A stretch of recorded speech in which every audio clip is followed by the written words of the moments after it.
Matthew 22:23-46. Marriage at the resurrection. The greatest commandment. Whose son is the Messiah?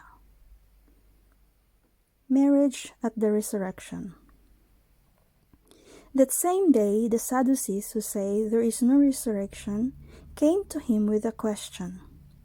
"Teacher," they said, "Moses told us that if a man dies without having children, his brother must marry the widow and raise up offspring for him. Now, there were 7 brothers among us. The first one married and died, and since he had no children, he left his wife to his brother. The same thing happened to the second and third brother, right on down to the 7th. Finally, the woman died. Now then, at the resurrection, whose wife will she be of the 7, since all of them were married to her?"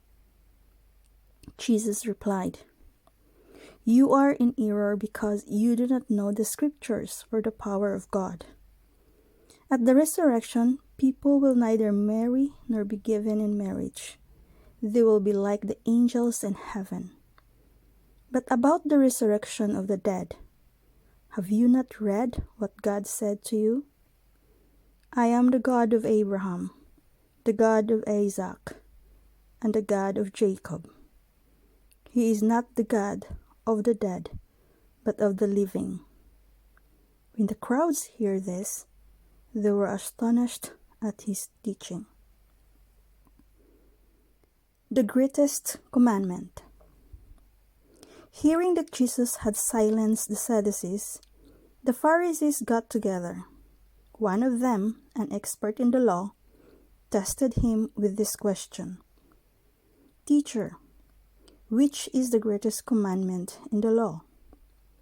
Jesus replied, "Love the Lord your God with all your heart and with all your soul and with all your mind. This is the first and greatest commandment. And the second is like it. Love your neighbor as yourself. All the law and the prophets hung on these 2 commandments." Whose son is the Messiah?